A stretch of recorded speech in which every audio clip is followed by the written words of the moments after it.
Hey everybody, it's Haya. Did you know that according to current neuroscience research, data shows that on a daily basis, we have between 60 and 70,000 thoughts. Okay, every day, between 60 or 70,000 thoughts. Here's the crazy part.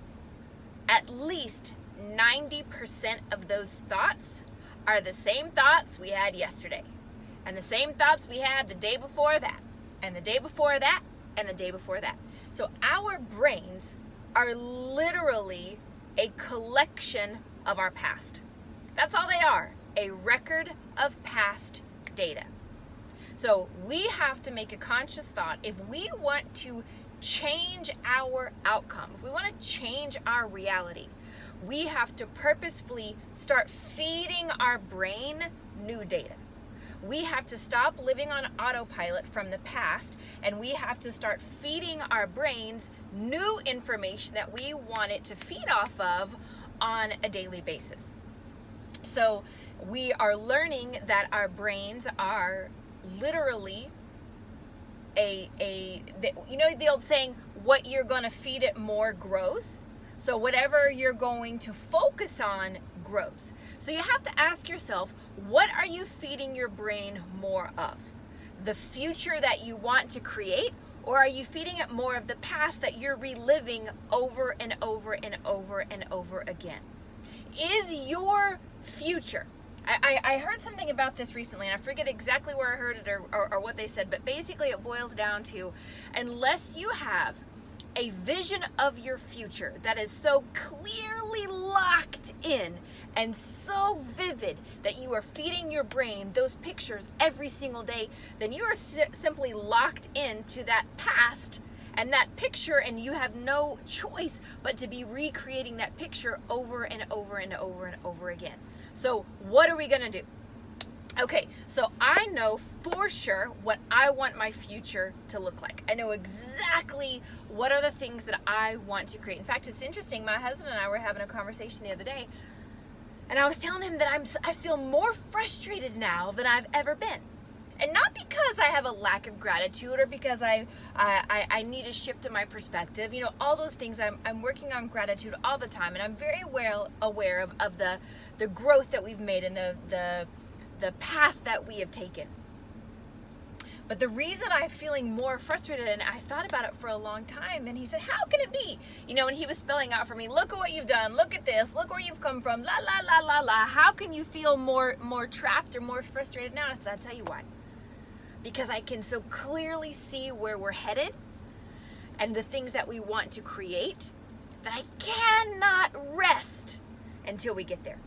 And it's a very fine line to balance that, being so grateful for what we have now and where we are now, without stopping that relentless pursuit of where we want to go and what we want to create and who we want to become.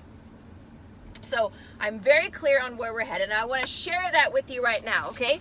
So if I know I have to be so bold and where we're going, what we want to create, I have to stop living in fear of, what if people find out? They're going to think we're crazy. Well, we are crazy, okay? So I'm going to share with you right now, these are the belief barriers that I must break through within the next 6 months. So I am so clear. Now, you know, you're familiar with the 4-minute mile, right? Roger Bannister and his infamous breaking of the 4-minute mile, that for, you know, I don't know, the whole first, 6 millennia up till now, ever since the Olympics were put into place, thousands of years ago, and athletes have been tracked ever since then. No one could break the 6-minute mile until a few decades ago comes along Roger Bannister, and he decided that he was going to break the 6-minute mile. Once he broke that barrier, boom, the floodgates open, and now it's a no-brainer for people to run a 6-minute mile. Now, not everybody can do it, but professional athletes that are trained and seasoned runners, absolutely. Why? Because the belief barrier in the brain that it couldn't be done, well, that was broken. Okay, so I have my own 4-minute mile that has to be broken. Okay, and I have my own belief barriers that I want to break through. Now there's someone else, and I was reading a book the other day, and it's called Tools of Titans. It's a book by Tim Ferriss, and he quotes one of the most famous industry leaders right now, founder of a multi-billion-dollar company that does a lot of things in space research and business of many different industries. And he says one of the things that he has learned to do is to take something that he used to think it would probably take him 10 years to create. And he says, well, why can't we do that in the next 6 months? So that type of thinking, just like busting through your old limiting beliefs.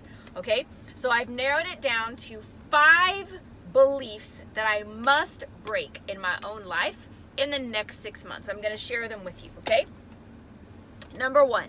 I must find a way to do a full pull-up in the next 6 months. Not like the wimpy, girly types. Not where you need a band. Not where you need an assistant. But where I can go full out a real pull-up in 6 months.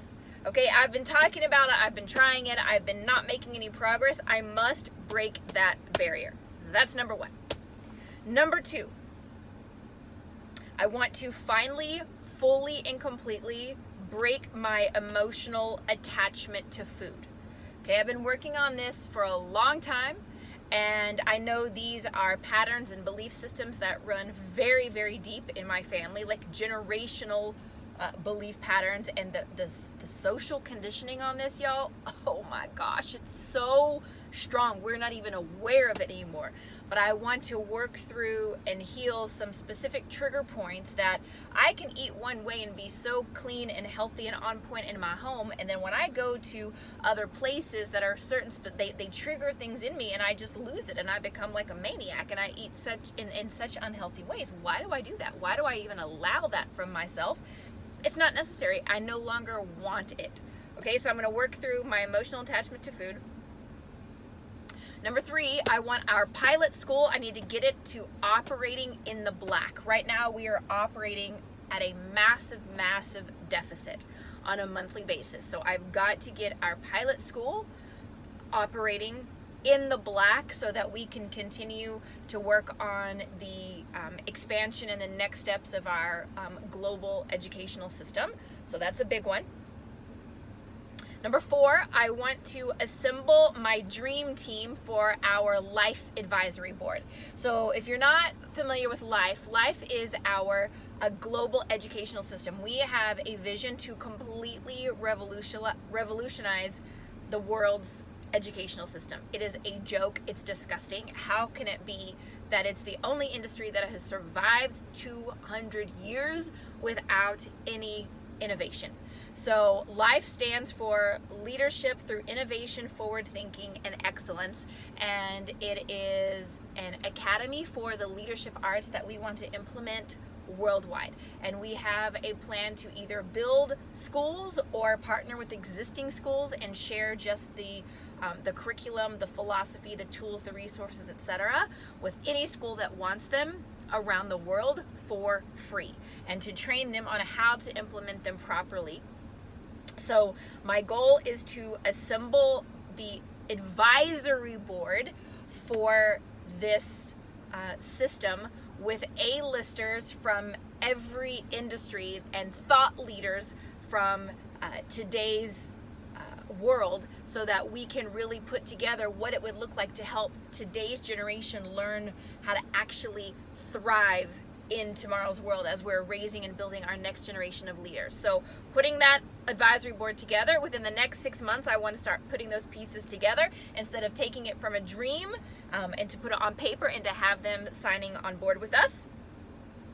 And then last but not least, number 5, I want to recreate a $1 million annual cash stream personally for myself.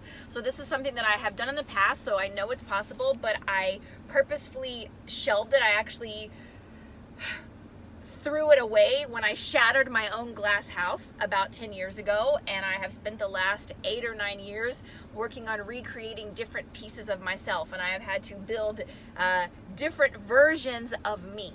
over the last 8 or 9 years to get back to a place where I'm now ready to come back and live out loud, which is something that I've been doing now, rebuilding that slowly over the past year.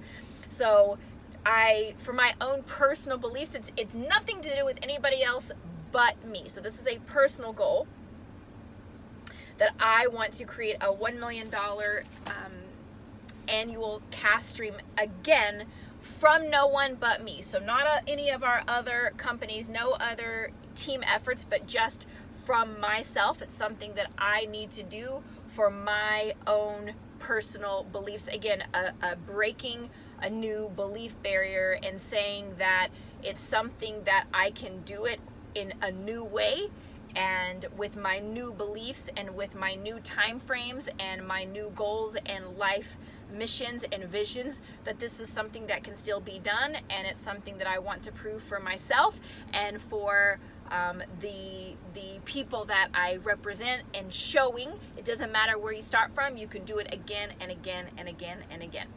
So there you have it. Those are my 5 belief systems that I have to break in the next 6 months, and barriers that I need to break through. But today, I'm going to start going cold turkey. And there are a few things that I'm going to go cold turkey on. So those things I just mentioned to you are what I have to work toward over the next 6 months. But knowing that your mind is simply a collection. Your brain is simply a record of past thoughts. And if your thoughts are your vocabulary of your brain, I heard it said recently that your feelings are the vocabulary of your body. So we have to ask ourselves, what are those feelings that we are allowing to float around in our body every day that are recreating our experience? We wake up and we repeat yesterday. We're on autopilot. We're on step repeat every day with our thoughts and our emotions. So if we knowing what we know today, but based on modern research and metaphysics and epigenetics, and with all of the neuroscience and the research and the data that we are seeing today, it's actually proven again and again and again. This isn't like airy-fairy. This is real. That you can make a decision, and when you choose to follow through on that decision, you no longer have to live in the past. All you have to do is rewire your body chemistry to get with the memo, to get with the program. Okay? So while I'm working on breaking those 5 belief barriers over the next 6 months, I'm starting today going cold turkey on a few things. Okay? So here are the 5 things that I'm going cold turkey on. Number 1, I am moving my eating from the afternoon to the morning. So many of you know that I eat once a day, once every 24 hours. So I do intermittent fasting, and because my goal is longevity. Remember, I want to live to minimum of 120. And so I am doing learning and absorbing and practicing all of the research that shows how to maximize your lifespan. So I do intermittent fasting. I've done it for ages, but I have been eating in the afternoons and evenings, and I'm going to make a massive shift and move that to the mornings, which is very inconvenient and annoying for me, and I'm still working through that, but effective already starting today. Now that requires that I make a lot of emotional changes. So for example, again, the emotional attachments and the emotions that live inside our body. So one of them, for example, is, well, always on Sunday Fun Day, I would associate that with it means junk food. Or, family time equals junk food. Well, why does it have to? Do I want that to be the case? No. Why does quality time with my family have to equal putting toxic foods into my mouth? Well, that's just stupid. And is that really a generational trend that I want to pass on to my family? Why the heck would I do that? So that has got to stop immediately. Okay? The other thing that has to stop immediately is my emotional reactivity. And I can draw a line in the sand if I get good and ready and say enough is enough. I am no longer going to allow myself to just become a crazy person and spin out of control because I get triggered by something outside of me. Why do I want to allow myself to be continually controlled by something outside of myself? You know the old saying, no man is free who is not master of himself. So effective immediately, I've got to work on my own emotional reactivity. It's just because I am allowing myself to be unconscious in those areas of my life. Enough is enough. I'm 41 years old. Good grief, I've got to get a grip on that. Okay? And then last but not least, only positive talk. Only positive talk. Now, this doesn't just mean only, stopping to talk negatively about other people. God forbid. Hopefully we're all past that. Okay? But this is talking negative talk of any type. No, being the victim. No expressing frustration. No complaining. If I'm complaining, if I'm justifying, if I'm talking about anything from a place of lack, all I am doing is pouring more energy into recreating that again and again and again and again in my own life. So I'm going to count on you to help hold me accountable. These are the things that I have to stop immediately going cold turkey on, switching my eating to the morning, the emotional reactivity, quit attaching my emotional energy of family time and fun time equals toxic foods, horrible, and releasing any remaining threads of negative talk in my life. I've got to find a way to communicate anything and everything in a positive way.